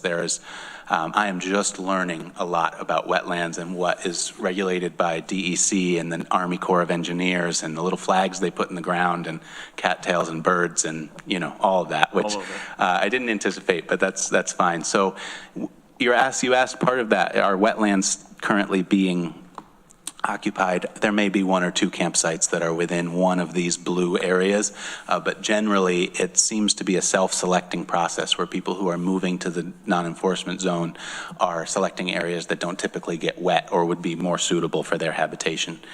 I didn't mention this in part of the presentation, but one of the things that we're hoping to produce as part of this process is a site plan for the southwest area that would include sort of mapped out where any of amenities would be, where lighting would be installed. And amenities, I really mean potable water and potentially toilets, and maybe bike storage. When it comes to the scattered sites that may exist on this site, the sort of crescent on the west side of it, the outside of that area seems to be a active, dry area that people prefer to camp that's away from the wetlands area. So that's... So my final question, I don't know, if and when there ever is dredging that takes place on the inlet, as you see that large sort of dewatering site on the north there between the pink and the arrow, has there been consideration on the impact of the dewatering on this area, and is it lower lying? Could it potentially be flooded? Would this be an encumbrance to moving forward with dredging? On whether this area could be flooded, are you saying related to the dredging activity? Yeah, I mean, dewatering is obviously for that water to naturally seep out of that material and back into the environment. Yeah, I'd have to ask the engineers on some of that specific question, but these things were considered when the city developed the dewatering site that you see there in gray where my mouse is. And the piping, the last map that I have seen that would relate to where the sediment and water would come through would actually run behind Lowe's and go there. So it may impact some of the camping that occurs in this lightly managed area in terms of that, in terms of the pipe, but I don't know the exact impact there. We haven't been informed of the beginning of any dredging activity yet at the city, so I don't know when to anticipate that beginning. There would be some additional trucks and lights in the area that will definitely impact people who are using this site, and so I think that's a further, once we know DEC's true plans on the dredging, I think we would be able to analyze, okay, this is where these lights are going, or this is where the truck traffic may increase. The site is ready for them to use, to my knowledge. But yes, I think it would have an impact, and we'd have to assess it as it comes. So sorry to be that guy. I really appreciate that you guys are taking a bold step and putting a cohesive plan and program together and thinking through these things. But, I just asking the questions so we can get the answers out into the public. These are good questions, and I think in an ideal world, this place that's not the healthiest or easiest to access wouldn't be the place that we were encouraging unsheltered homelessness. But it's the scenario that we're in right now, and I think as these initial investments get made and we help work people into a lower barrier, hopefully shelter system, then we will hopefully have less unsheltered homelessness to put in this area and can think of other ways to address the issue of people sleeping outside in the city. 100%. Deb Dawson, and then if there's any other questions from my colleagues. Yeah, I don't mind being that guy. So a couple of questions, observations. So this is the non-enforcement zone, which implies that you are using enforcement elsewhere. Yes. And my recollection is that one of the things that stalled the city's forward momentum on dealing with this problem was the equivalency that was drawn between enforcement and stigmatizing or criminalizing homelessness. So I assume you've kind of gotten beyond that? Yeah, I think so. I think the group that put together, the slides aren't moving, so I'm sorry about that, but the group that put together the initial policy, I think had hypothesized of what would work and weren't sure. But once it went into effect, those 20 encampments that I showed on the map and those themes that we learned, those were all addressed via quote unquote enforcement. It wasn't an immediate, you must move from this place unless it was a safety hazard for someone or a criminal activity. I don't know that that happened in many cases, but that's when someone would be moved right away and enforcement would happen. Otherwise, the enforcement looks like an orange sign that has very clearly, you have X number of hours to move, here's how to contact a community outreach worker, and here is the 211 information and other services, sort of that gets placarded onto someone's campsite. And that happened, I believe, in most of those 20 encampment site examples. So it was gentle enforcement. Gentle enforcement, yeah. Yeah. That's a good way to put it. So to the best of your knowledge, are there still people camping outside of that non-enforcement zone? My guess is yes. I have no direct evidence of that from my work outside of what our outreach workers are sort of always working with people who move about, who live outside. The city reacts to something when it is reported to us. And I think in 2025, there have been 2 reports of encampment sites to the city under this policy in 2025. One of them was the fire that I described behind Lowe's, and that area was cleaned up and addressed. The other was, I think, someone who wasn't actually sleeping outside. More will happen when it gets warmer, so we will have new data related to things when the Code Blue shelter closes or other activity when it's warmer out, safer for people to sleep outside. So I would imagine that one goal is that this navigation hub will make the non-enforcement site more attractive and people will be less likely to camp elsewhere. I think that's a reasonable conclusion to draw. Thank you. We got the last question for Mike Sigler. My only question is, I understand the non-enforcement. I'm just wondering, will it have police patrol? I mean, will you have, like you would any neighborhood, would you have police kind of driving through the neighborhood every hour, every 2 hours, just to kind of be a presence?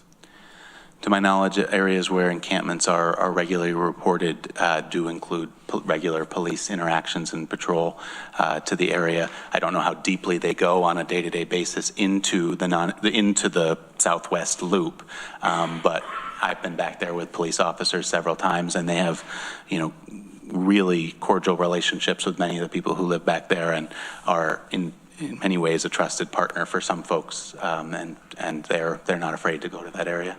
Okay, thanks. Dominic, as always, good to see you. Yeah, thanks. Thanks for your Glad time. that you're doing continuing the good work over at the city, and appreciate you keeping us up to date. And again, I know you'll have a great line to county administration, but if there's anything we can do to help, please don't hesitate to reach out. I appreciate that. There'll be many opportunities to collaborate, so I look forward to it. Thank you. Look forward to it. Thank you so much. All right, Nick, you're up. Sorry for the delay. It is 4:30, everybody, 4:31. So Nick, I'm hoping 29 minutes is going to be sufficient. The last item on the agenda, the Ithaca Area Economic Development, is just for report and information only.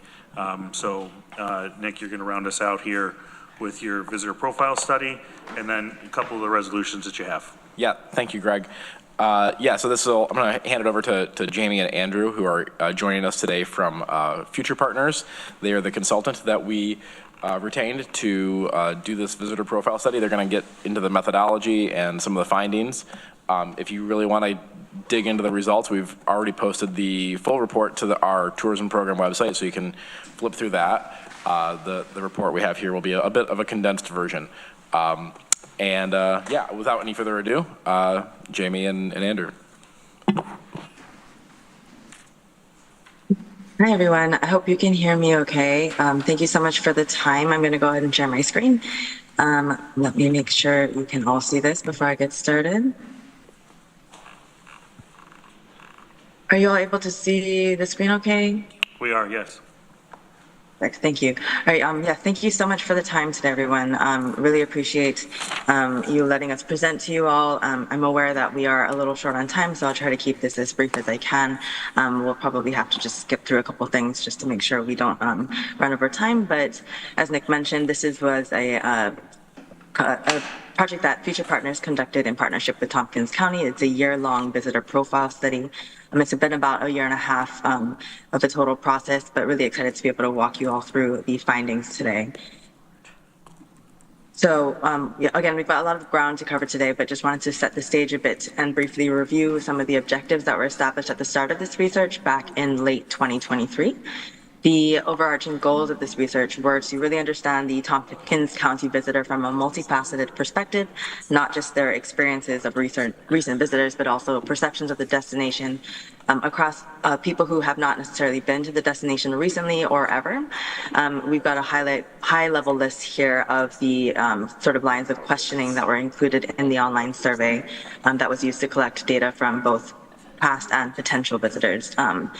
So I'll leave it on the screen here for you to review briefly, but we're looking at things like motivations, reasons why they visited, things about their trip, like who they visited with, did they stay overnight, did they stay just for a day, where they stayed, how much they spent, their satisfaction with their experiences, and then also things around planning as well as demographic data. And looking a little bit more specifically into the methodology of this study, the data, as I mentioned earlier, was collected using an online survey that was sent to respondents from both a trusted partner panel provider that we work with regularly, as well as responses that we collected through local partners who shared the survey with their own audiences over email. Respondents were required to be over 18 and they had to live outside of the county area. They also needed to be active travelers, which we defined here as people who've taken at least one leisure trip in the past 12 months, as well as intend to take another such trip in the next 12 months at the time that the survey was taken. In total, we collected over 2,600 completed surveys from both panel and partner respondents, and these were collected between March 18th of last year and January 24th of this year. I do want to note that the 2024 visitor data that we collected was weighted to be representative of the overall population of visitors to Tompkins County, and we used secondary data resources to validate this proportion. Also want to note that we'll be making a few high-level comparisons to 2019's visitor profile study just to help you see where there's been some shifts in the visitor profile. But this is a shift from the mix of online and in-person intercept methodology that was used in the 2019 study. This year was just an online survey. And before we get into the details of the findings, I also wanted to walk you through some of the naming conventions that we'll be using to refer to different groups of respondents. In this presentation, we've got two main buckets of respondents: the total potential visitors, who are anyone who did not visit Tompkins County in the calendar year of 2024, regardless of whether they may have done so earlier, as well as 2024 visitors, and those are people who actually did visit the county at the time of the survey, which was during calendar year of 2024. And for the purposes of this presentation, we'll be focusing mainly on those two big buckets, but we do have additional subgroups within those that I just want to highlight so that you're aware. You may have seen that those are in the full report as well. But for the total potential visitors, we sliced the data by recent visitors, so that's people who visited last between 2021 and 2023. Repeat visitors, so that's anyone who's been to the county more than once. Lapsed visitors, and that's anyone whose last visit was in 2020 or earlier, and then of course those who have never been to the destination. And for the 2024 visitor bucket, we've included additional segments of leisure visitors, so that's anyone whose primary reason for visiting in the calendar year of 2024 was for leisure purposes. Conference and attendees, that's anyone whose primary reason was to attend a conference, convention, or group meeting. And in-state visitors, so that's anyone who visited from within the state of New York. All right, so for this first, I just kind of want to set the stage and look at comparisons with 2019 so you can see how things have shifted. On the one hand, certain comparative metrics show minimal shifts, such as the share of air travelers, which went from 21% in 2019 to 22% this past year.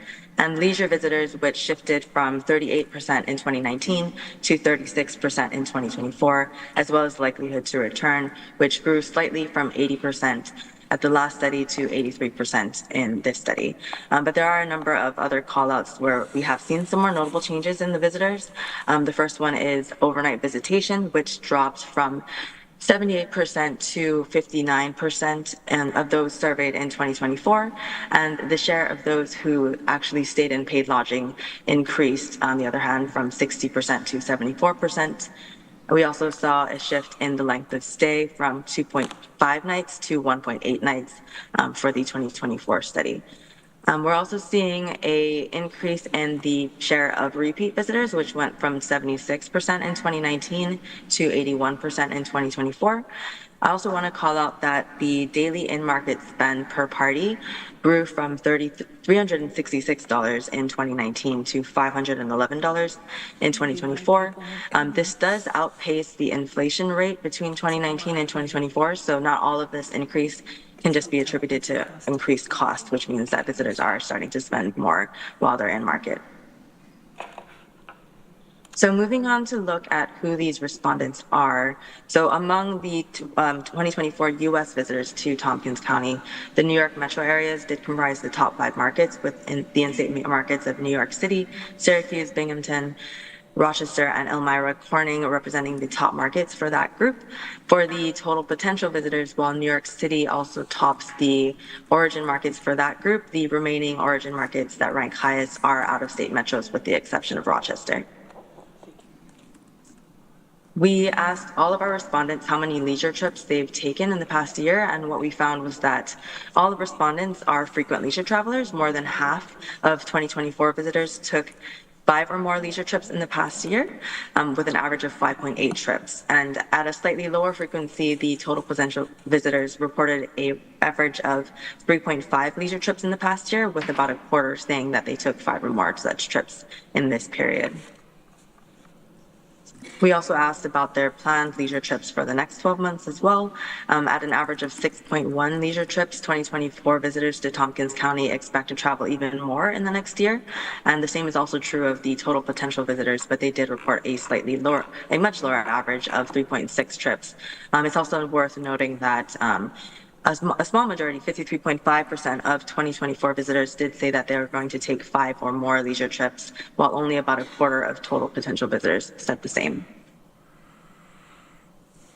I know this is a lot, it might be a little tricky to see on this screen, so I apologize for that, but another line of questioning that we included in the study was around their travel psychographics. And this is a long list, but just focusing on the top tier here, we can see that the 2024 visitor to Tompkins County is really seeking out unique local experiences as well as supporting local businesses.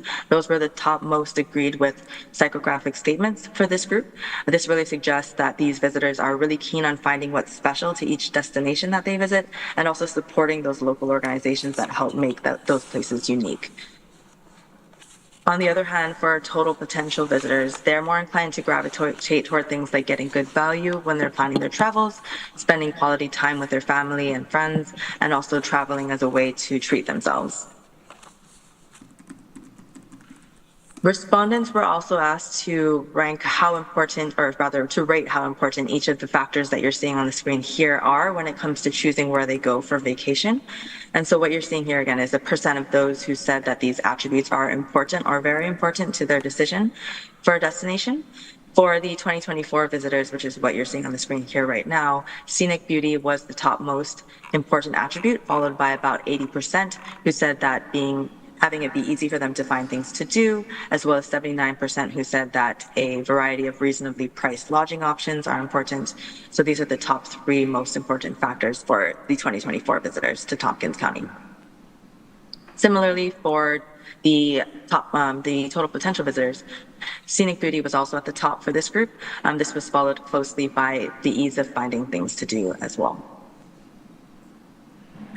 So for this next section, we're going to take a look at past visitation to Tompkins, as well as the likelihood to visit the area in the future. Looking at total potential visitors only, as you'll recall, these are people whose last visit was in 2023 or earlier, or who had never been. Just over half of them have visited in the past, 56.9%. And looking at when their most recent trip was, we've included the 2024 visitor here just as a reference, even though by definition, 100% of those visitors' last visit was in 2024. For the total potential visitors who have traveled to Tompkins County in the past, about half of those have not visited since 2020 or earlier. And among those who have visited Tompkins County in the past, what we found was that 2024 visitors tend to be really heavy repeaters compared to total potential visitors. Nearly half of those who visited in the calendar year of 2024 said they've taken at least 5 trips to Tompkins County, as an adult with an average of 10.5 trips taken. On the other hand, for total potential visitors, the largest share, 38.3%, have taken one previous trip to Tompkins County with an average of 3.8 total trips. We also looked at visitation to competitor destinations to Tompkins County. The 2024 visitors were more likely to have traveled to other in-state competitors, with over 4 in 10 2024 visitors reporting visiting to Niagara Falls, as well as Saratoga Springs. Boston is another notable competitor destination, as not only did 3 in 10 2024 visitors go to Boston, but it was also the most visited destination for the competitor set among the total potential visitor group as well. Looking next at which destinations these groups are most likely to visit in the next 2 years, Boston is the top competitor for both groups, while the New York competitor destinations of Niagara Falls as well as Saratoga Springs did perform well for the 2024 visitors. Although I do want to note that for the potential visitors, a significantly smaller share said that they would be likely to visit Saratoga Springs compared to Boston and Niagara Falls. For Tompkins County, the likelihood to visit in the next 2 years is really high for those 2024 visitors. The vast majority of them said that they'll be back in the next 2 years, whereas for total potential visitors, just over 4 in 10 said that they're likely to visit Tompkins County in the next 2 years. And among those who said they won't be likely to visit Tompkins in the next 2 years, the preference for other destinations was really the largest deterrent that was cited for both groups. A similar share of 2024 visitors said that they would not be likely to visit in the next 2 years because they kind of feel that they've been there and done that. But for total potential visitors, a lack of familiarity or interest were really the top deterrents as well for them in terms of why they won't visit the destination in the next 2 years. So this really highlights the importance of the right kind of marketing and messaging to help increase this group's awareness and familiarity with the destination. In this next section, we're going to take a look more specifically at perceptions of Tompkins County. So first off, just kind of harking back to the previous slide as well, looking at familiarity with Tompkins as a destination, we saw that, not surprisingly, familiarity ranks high for 2024 visitors, but only 13.9% of total potential visitors said that they're familiar, which really kind of echoes some of the deterrents that we saw to visiting the destination for that group. We asked visitors who said that they have some familiarity with the destination where they learned about the destination, and past visits are the biggest driver of familiarity for them, particularly those 2024 visitors at 73.6%, while about half of total potential visitors cited a past visit as their source of familiarity, and followed by personal experience with visiting the destination. Friends or family who live in the area were also the next biggest sources for both groups as well. And I know this is also another slide that's pretty data heavy, but essentially what we're doing here is comparing the share of respondents, in this case 2024 visitors, who rate Tompkins County well for these attributes. So that's the light blue bar that you're seeing in the chart, and compared to the share of those who said that these attributes listed were important to how they choose a destination for vacation, and that's the dark blue bar. So those gaps between the dark blue bar where it's higher than the light blue bar really indicates where there's an opportunity to educate this group about the destination's offerings. And so for 2024 visitors, the largest opportunity gap is really around affordability for lodging, sharing what kind of affordable lodgings that Tompkins has to offer, as well as there is an opportunity to educate around excellent service, showcase excellent service in the destination, and also showing visitors how easy it is to find things to do. There was a smaller but still notable gap between the attribute importance as well as Tompkins' performance for that attribute as well.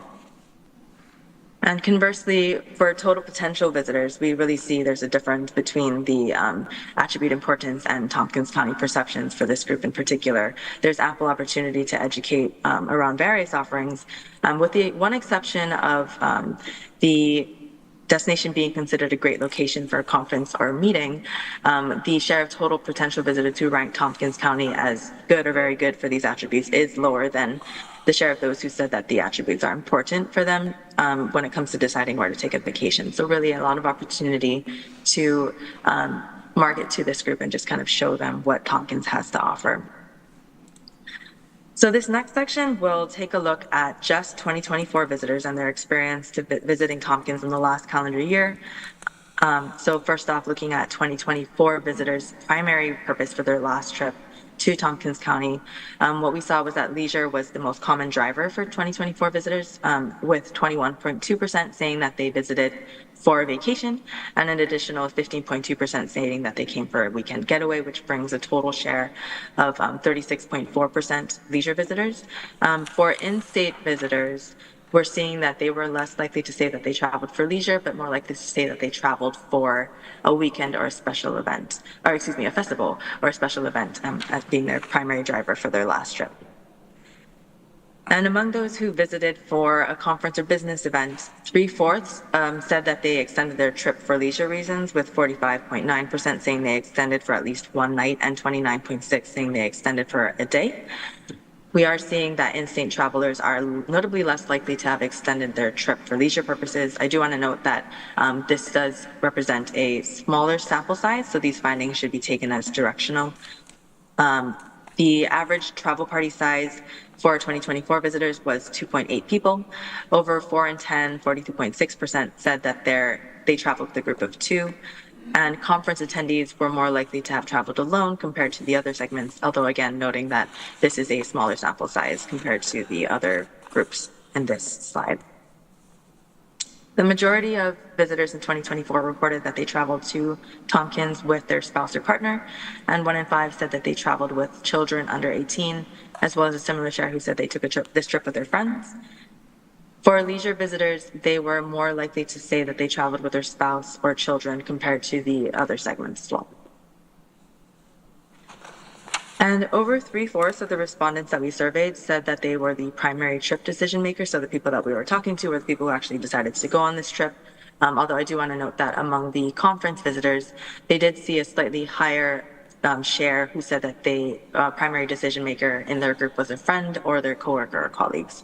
Again, noting that this was a small sample size.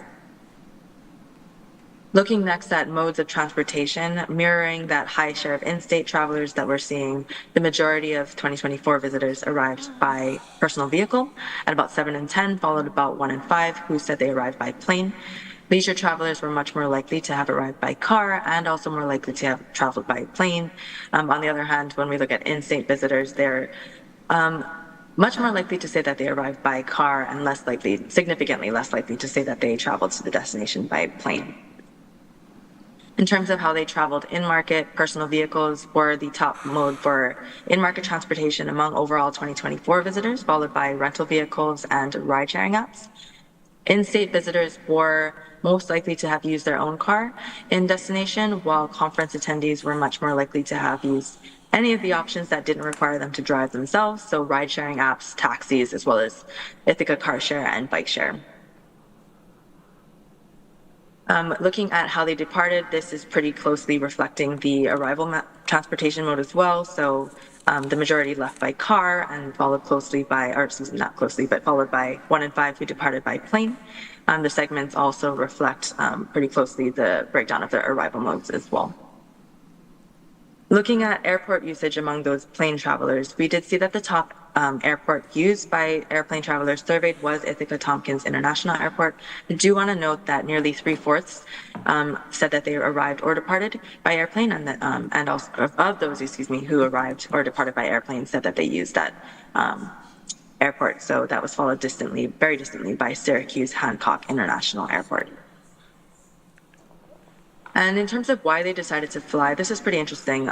The convenience factors was actually the most influential piece when it came to why they decided to travel by plane to Ithaca, with more than half of these 2024 visitors saying that they having a direct flight was the main reason, followed by people who just cited general convenience. The flight schedule was also a notable consideration point for over 1/3 of these visitors, and cost was actually only a contributing factor for 1 in 4 of these visitors who traveled by plane.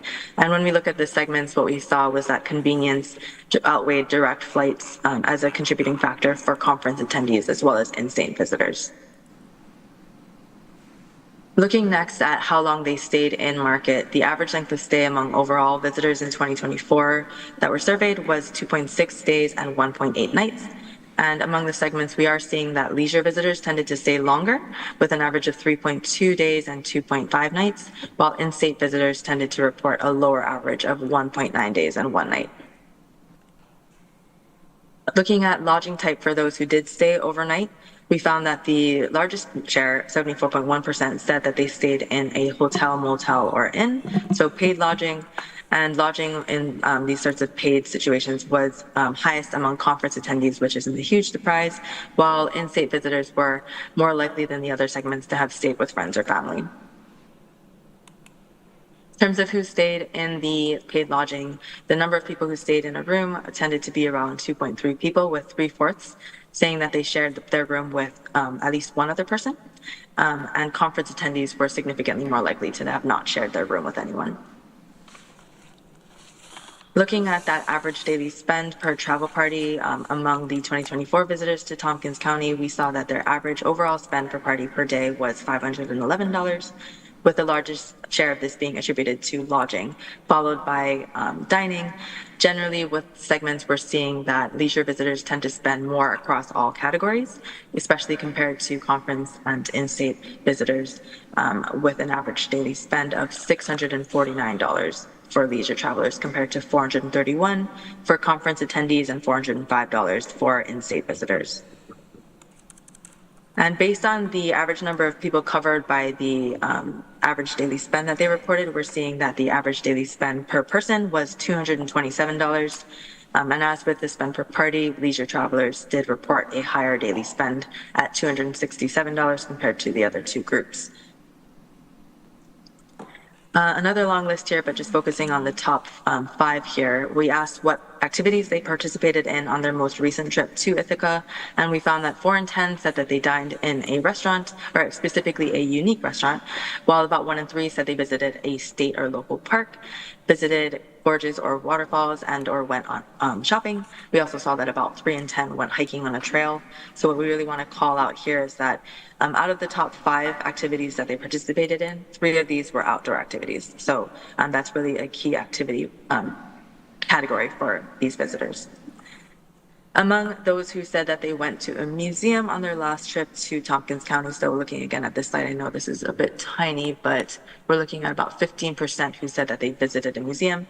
And of that 15%, those who did go to a museum said that they went to the History of Center of Tompkins County, about 4 in 10, followed by 4 in 10 or so who said that they went to the H.F. Johnson Museum of Art or the Museum of Earth, excuse me.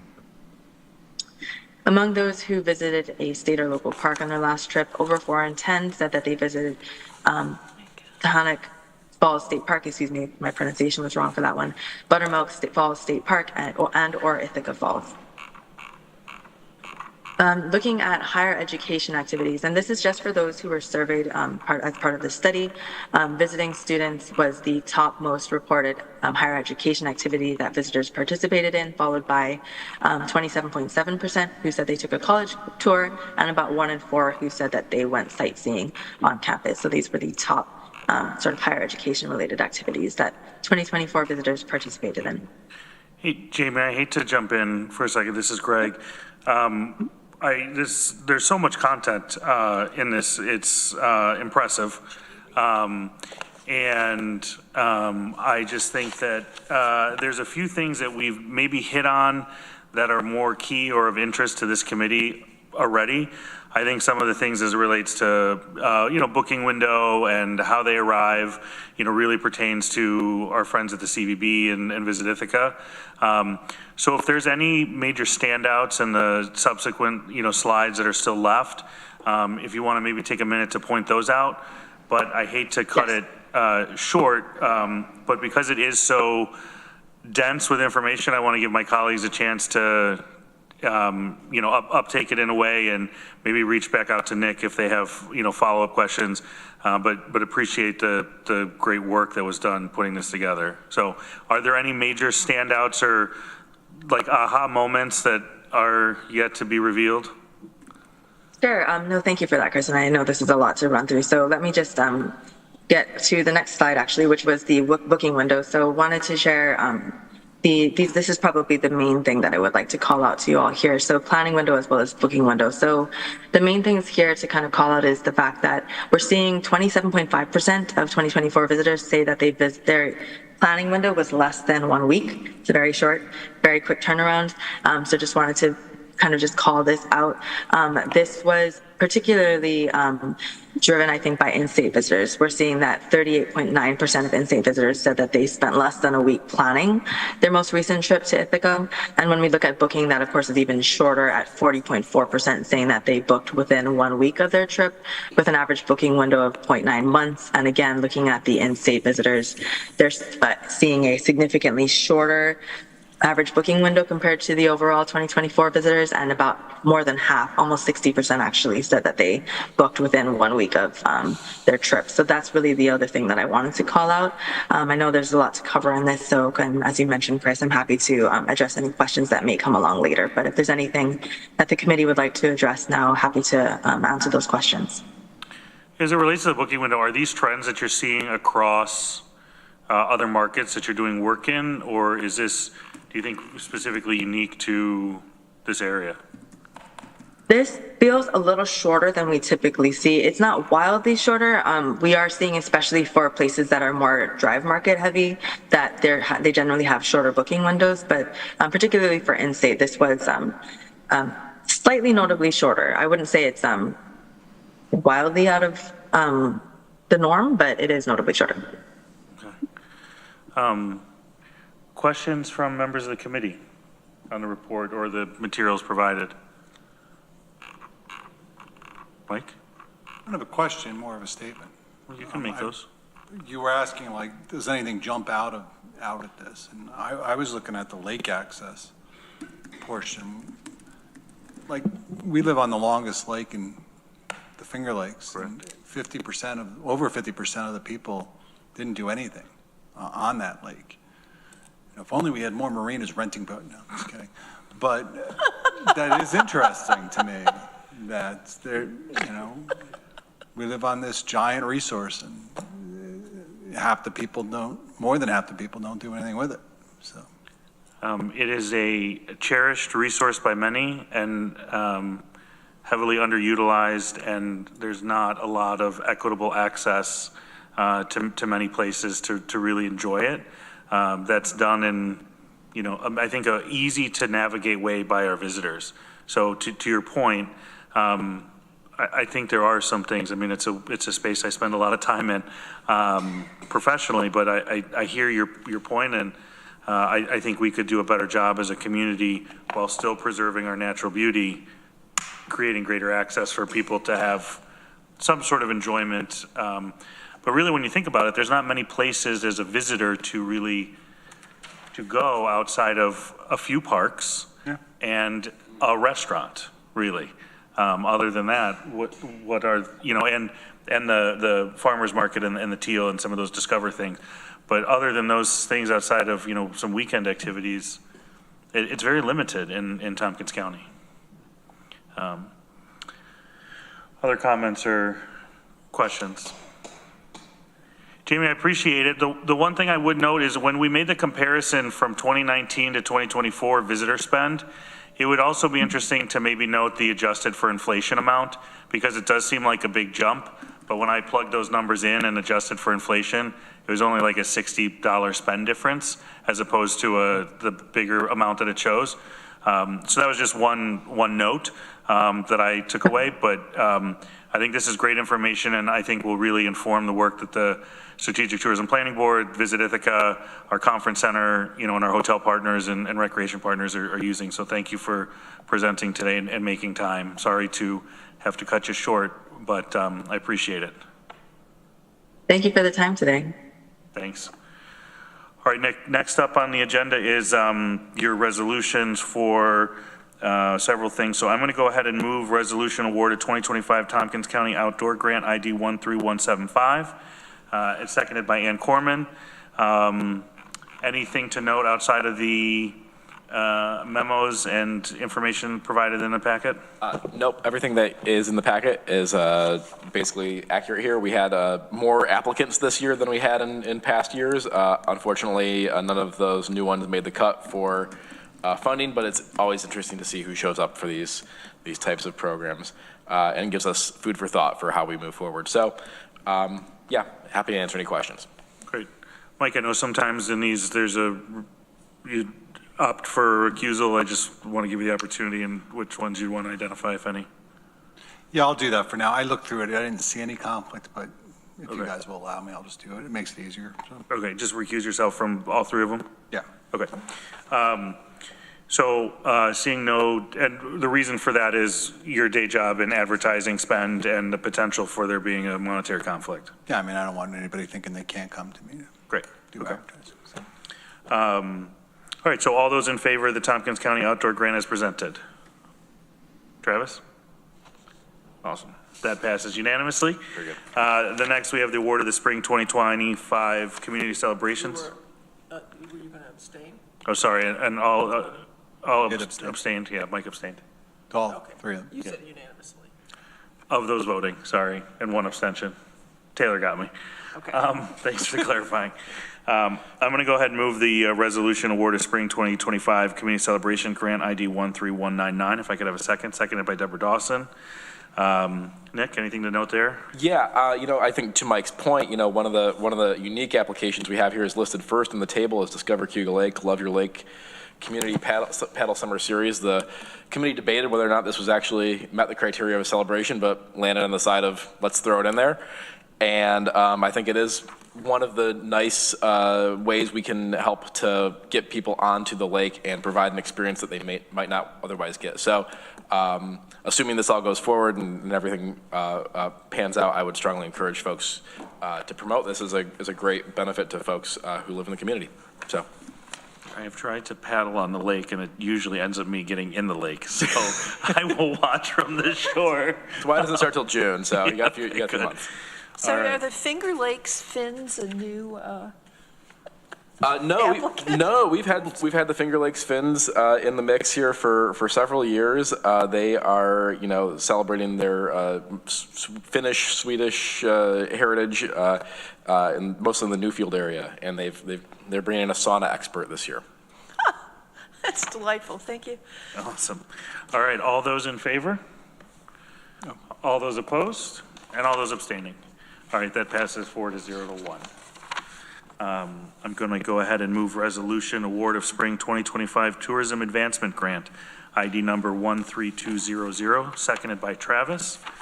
Nick, anything as it relates to this? Anything to stand out? No, I think everything that is in the memo and in the table here is as is. As you'll note, some repeating events that you've seen here before, some new ones. So again, happy to answer questions if folks have them. Any questions? All right, seeing none, all those in favor? All those opposed? All those abstaining? That passes 5-0 to 1. I said the wrong thing on the last one. I said 4-0 to 1. Should have been 5-0 to 1. Thank you for catching that, Taylor. Taylor's got it. Taylor's got it. We went from a 5-member committee to a 6-member committee, so I have a couple years of training. Deborah. Yeah, I just wanted to clarify for the benefit of anyone who's watching at this point that these last three resolutions are coming out of hotel revenue, right? Yeah, so these are budgeted in the Strategic Tourism Planning Board's budget, which is funded through room tax collection, which is the 5% tax that you either pay when you stay at a short-term rental or at an established lodging establishment in the county. Okay. Nick, anything else from your department? No, I think I've thoroughly exhausted the committee. Time. Thank you for your patience and commitment to sticking around through the end of this meeting. Appreciate it. Thank you, Nick. Last item we have here, as I mentioned before, the April IAED report is just for information only for members of the committee. If there's any questions, happy to field those or field those offline. Any committee members' reports? Ann Koreman? Yeah, I just wanted to clarify something that was mentioned earlier regarding IDA and the contributions to the Community Housing Development Fund. So we as chair of that group, Community Housing Development Fund, we sent a letter to the IDA just informing them that the monies that will be coming from them, there's a possibility that we might be using it for 100% AMI, average medium income projects. And that's, so it's not really to change. They don't have any requirements or on their funds. So it's just, we're going to go and just to kind of, just for full transparency and to let them know. Yeah, thanks. That's a good, I think I said ask. So thanks for correcting that. I appreciate that. All right, seeing no other comments, I appreciate my colleagues bearing with the full agenda. It's 5:08 p.m. and we'll stand adjourned. Thank you very much. Thank you.